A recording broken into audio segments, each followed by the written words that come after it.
Yes, students, topic is issue of shares, class 12th accountancy. Question है आपके पास, first एक question. A limited company forfeited 300 share of Mr. X, who had applied for 500 shares on account of non-payment of allotment money 3 plus 2 premium and first call of rupees 2. Only 3 rupees per share was received with application. Out of these, 200 shares were reissued to Mr. Y as fully paid in such a way that 600 transferred to the capital reserve. तो इसमें आपने forfeiture और री issue की entry सीखनी है. Question start करने से पहले आप लोगों को एक चीज सीखनी है. एक साइड में आप लिखेंगे अप्लाइड एंड देन अलॉटेड. सिर्फ अलॉटेड शेयर ही फॉरफिट हो सकते हैं.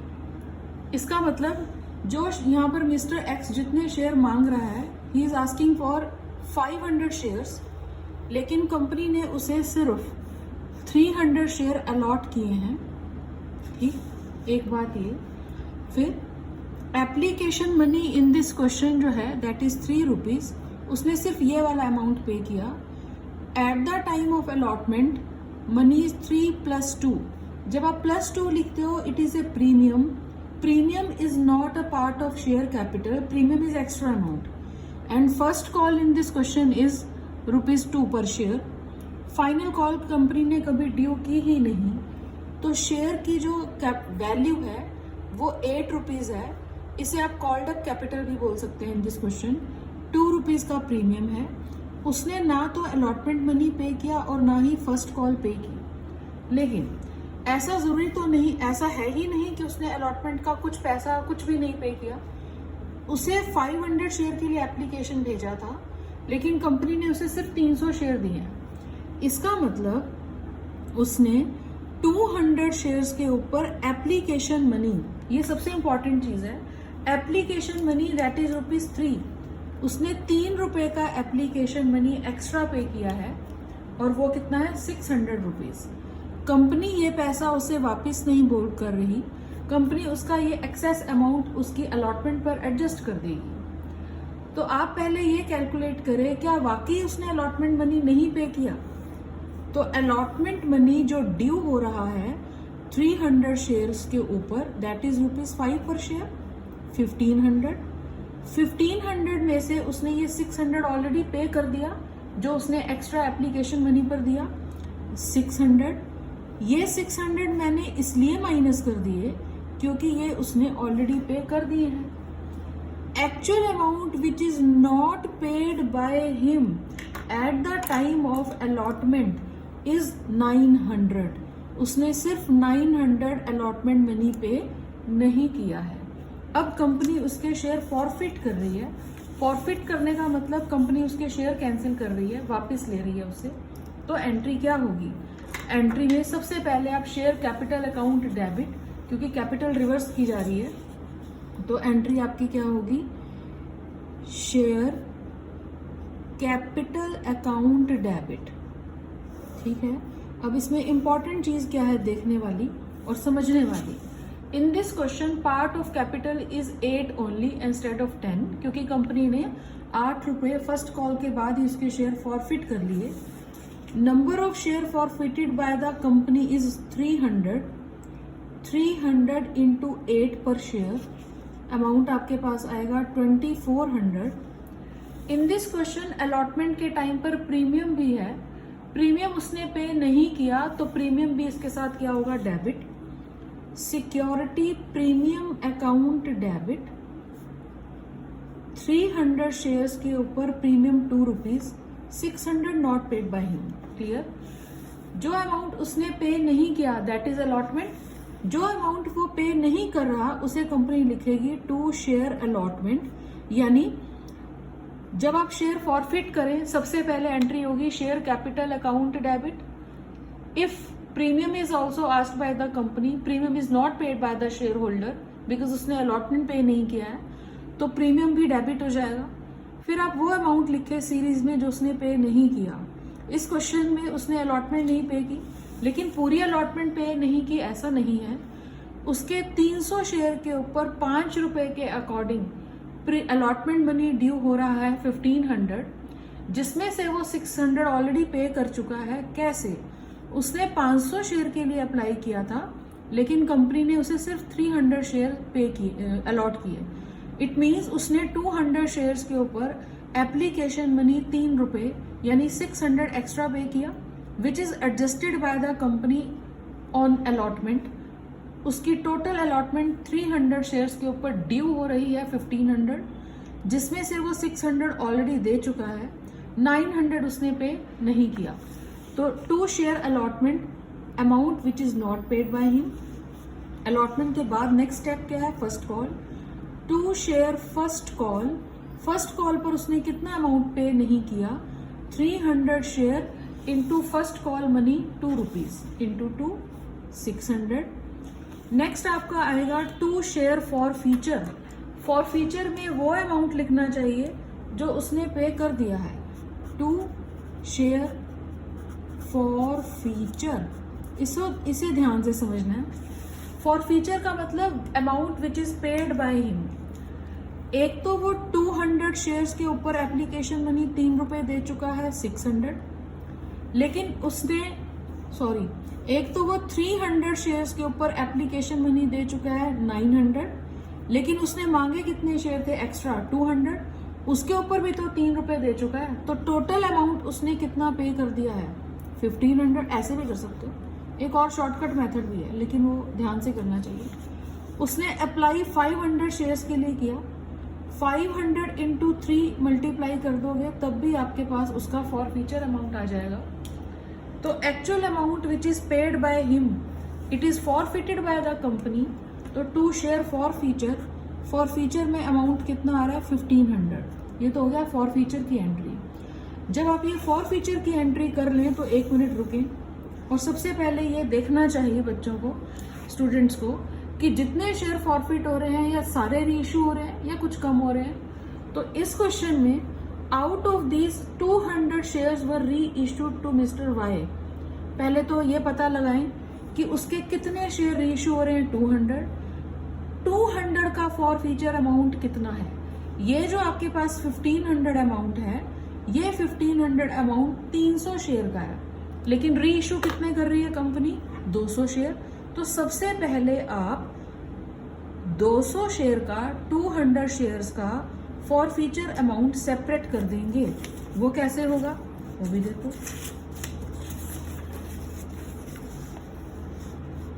300 शेयर्स का फॉर फीचर अमाउंट 1500 है, तो 1 का कितना होगा? तो 200 का फॉर फीचर अमाउंट कितना होगा? 1000। यानी 1000 is the forfeiture amount of 200 share which is reissued by the company। जब एक कंपनी शेयर फॉरफिट करती है और उसे री इशू भी करती है, सिर्फ उसका बचा हुआ पैसा ही कैपिटल रिजर्व में जाता है। इस क्वेश्चन में कंपनी बोल रही है share 200 share reissue to mister Y fully paid. What do you mean by fully paid? यानी जब उसके शेयर री इशू किए जा रहे हैं तो अब शेयर मार्केट में फुली पेड होगा, यानी 10 रुपए का हो गया। क्लियर? अब ये शेयर री इशू हो रहे हैं इस तरीके से, in such a way that 600 transfer to the capital reserve. यानी इस क्वेश्चन में हमें ये बताया ही नहीं हुआ कि शेयर कितने रुपए में री इशू हो रहे हैं। तो 200 शेयर का फॉर फीचर अमाउंट 1000 है, जिसमें से 600 बच गए कंपनी के पास, यानी ये यूज नहीं हुए। तो एक्चुअल अमाउंट जो यूज किया गया कंपनी के द्वारा एट द टाइम ऑफ री इशू वो कितना है? 400। इसका मतलब क्या?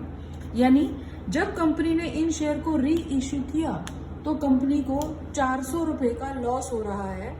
अगर एक कंपनी फॉरफिटेड शेयर री इशू करती है और री इशू करते वक्त कंपनी को लॉस हो जाए, तो वो लॉस वाला अमाउंट कंपनी उन्हीं फॉरफिट जो री इशू हो रहे हैं शेयर, उन्हीं के फॉर फीचर अमाउंट्स में से माइनस करके जितना लॉस हो जाता है, बाकी कहाँ ट्रांसफर करती है? कैपिटल रिजर्व में। लेकिन इस क्वेश्चन में कंपनी ने पहले ही कैपिटल रिजर्व बता दिया, तो 1000 में से 600 तो बच रहा है, तो यूटिलाइज कितना हुआ? 400। यानी लॉस कितना हो रहा है कंपनी को? 400 रुपीज का। हमें इस क्वेश्चन में ये बताया ही नहीं गया कि कंपनी शेयर कितने रुपए में री इशू कर रही है, लेकिन एक हिंट दे दिया है कंपनी ने।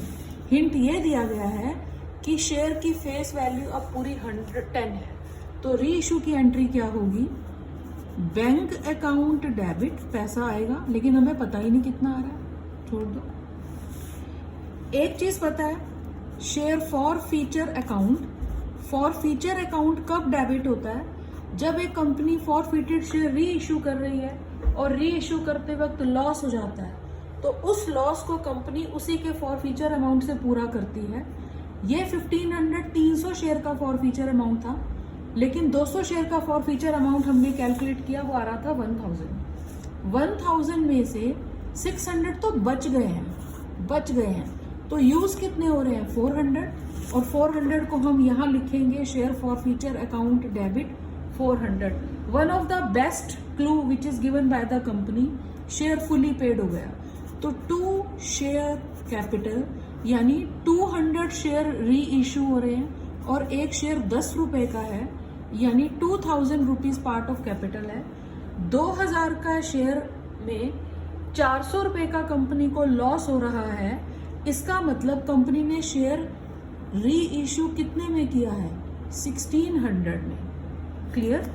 ये इन 200 शेयर का फॉरफीचर अमाउंट 1000 था, जिसमें से 400 यूज हो गया और 600 कंपनी ने कहाँ ट्रांसफर कर दिया है, कैपिटल रिजर्व में।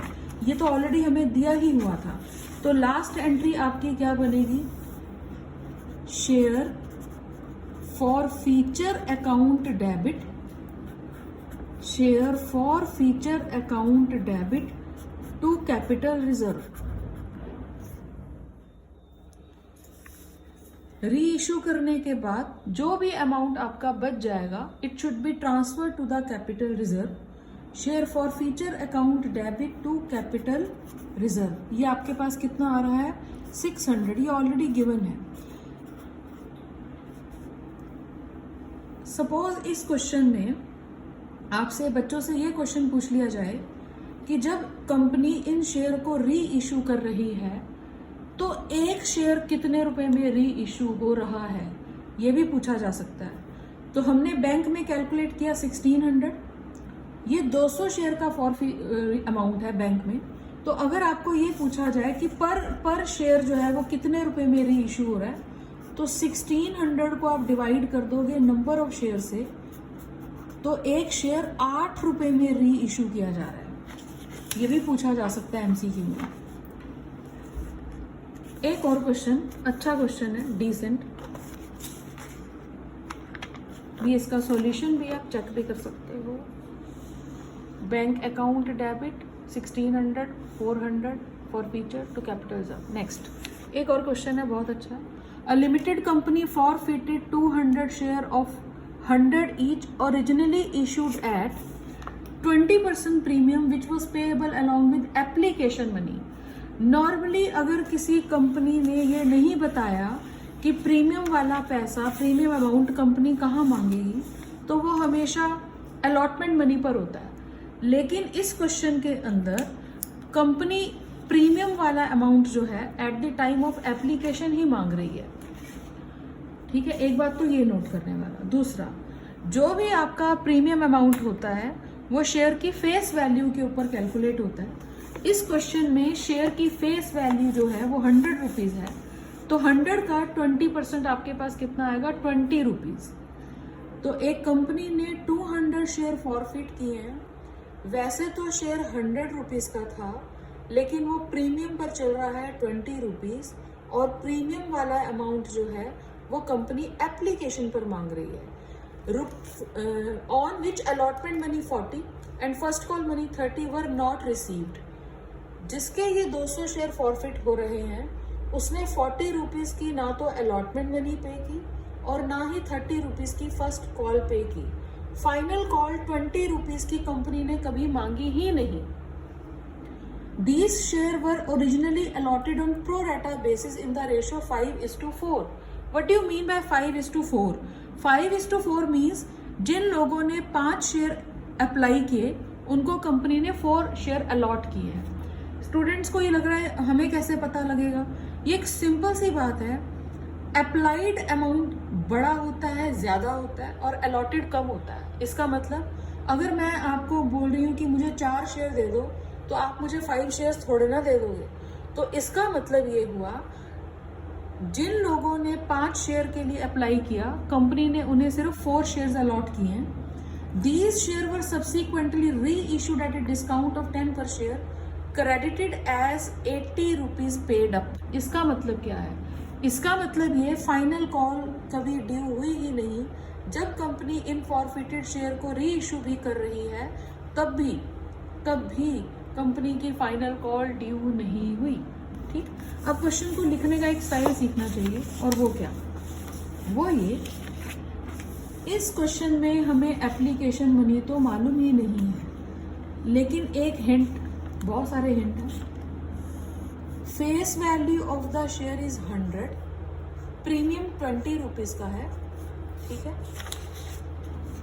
Application, allotment, first call, final call, इन सब को मिलाकर ये 100 रुपीज बनेंगे।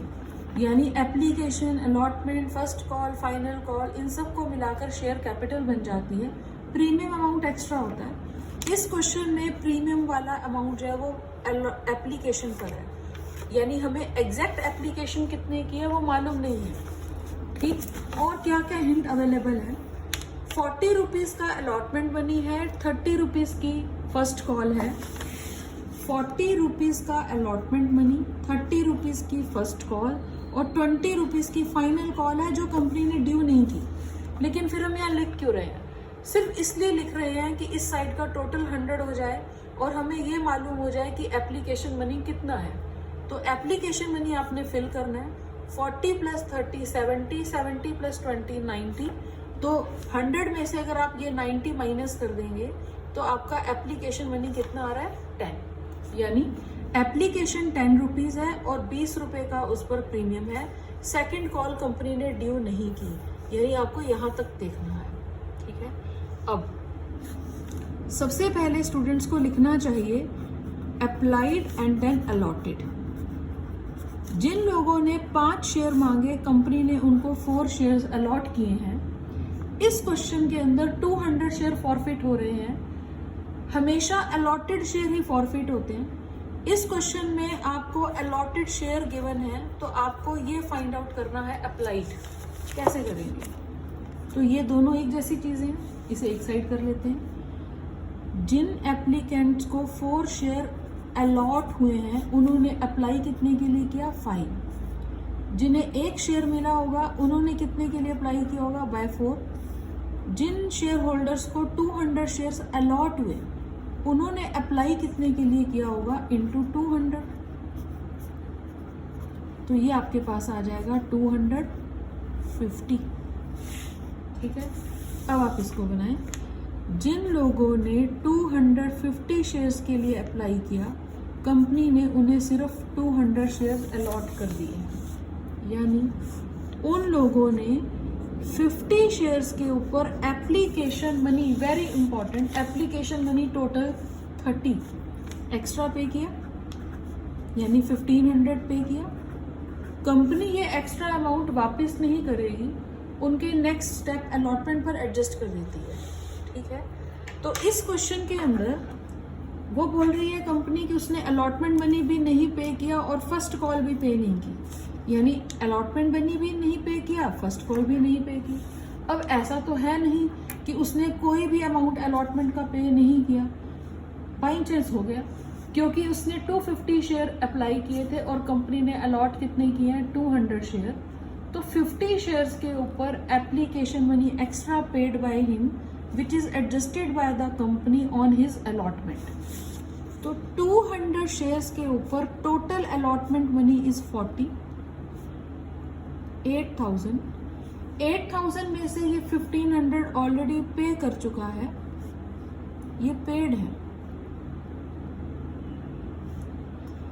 तो amount which is not paid by him is only 6500। अब ये कंपनी इसके शेयर फॉरफिट कर रही है। Share capital account debit capital account debit कैसे,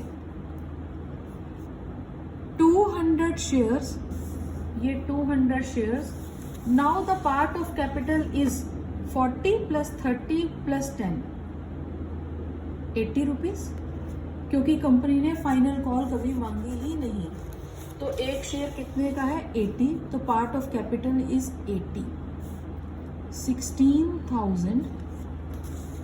premium amount is paid by him, अगर शेयर होल्डर ने प्रीमियम अमाउंट पे कर दिया है, एप्लीकेशन पे कर दी, इट मीन्स प्रीमियम भी पे कर दिया, तो प्रीमियम को नहीं शो करेगी कंपनी, यानी सिक्योरिटी प्रीमियम डेबिट नहीं होगा। अब आप वो लिखें जो अमाउंट उसने पे नहीं किया, to share allotment, allotment money उसने कितना पे कर दिया है 1500, पे नहीं कितना किया 6500, अब आप यहाँ लिखेंगे 6500, फर्स्ट कॉल भी पे नहीं की, टू शेयर फर्स्ट कॉल, आप फिर से देख सकते हो, उसने 250 शेयर्स के लिए अप्लाई किया, 200 शेयर मिले, 50 शेयर्स के ऊपर total application money including premium 1500 उसने एक्स्ट्रा पे किया, 200 शेयर्स के ऊपर अलॉटमेंट मनी ड्यू कितना हो रहा है 40 रुपीज पर शेयर के अकॉर्डिंग 8,000 में से 1500 वो ऑलरेडी पे कर चुका है, तो अमाउंट कितना उसने पे नहीं किया 6500, क्लियर। तो amount not paid by him is 65, to first call जो उसने 200 शेयर्स के ऊपर फर्स्ट कॉल पे नहीं की 36,000, टू शेयर फॉर फीचर में वो अमाउंट आता है जो उसने पे कर दिया है, ये ध्यान से देखें, 200 शेयर्स के ऊपर उसने एप्लीकेशन मनी पे किया।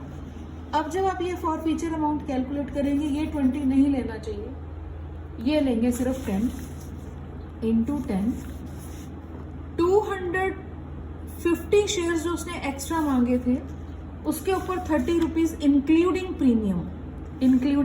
प्रीमियम, यानी 1500 वो उसने पे किया।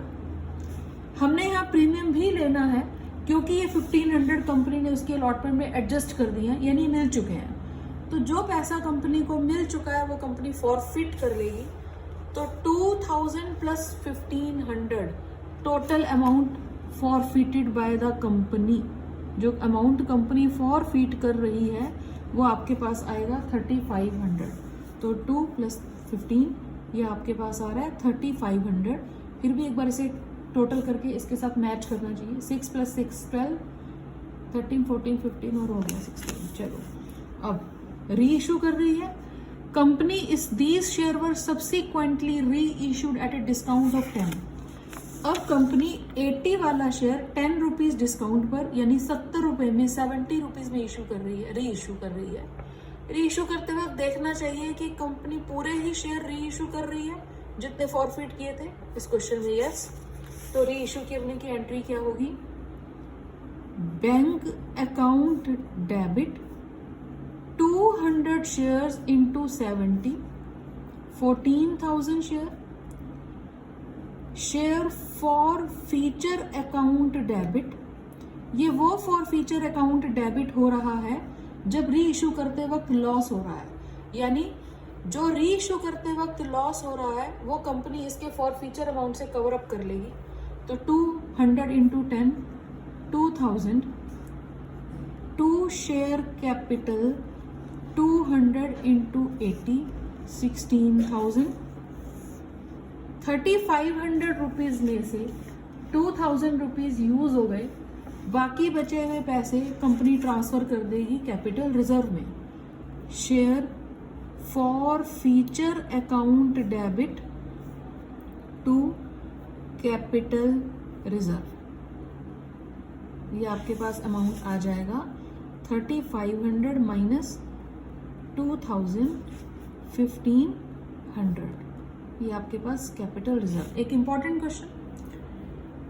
क्वेश्चन पूछा जाता है कि अगर एक कंपनी फॉरफिटेड शेयर री इशू कर रही है तो मैक्सिमम कितने डिस्काउंट पर री इशू कर सकती है, up to the forfeiture amount, यानी इस क्वेश्चन के अंदर कंपनी 3500 तक का लॉस झेल सकती थी, यानी इस यहाँ पर फॉर फ्यूचर अकाउंट में कंपनी मैक्सिमम 3500 का लॉस कवर अप कर सकती थी। अगर ये क्वेश्चन 3500 के लॉस पर हो जाता तो कोई भी कैपिटल रिजर्व नहीं बन सकता।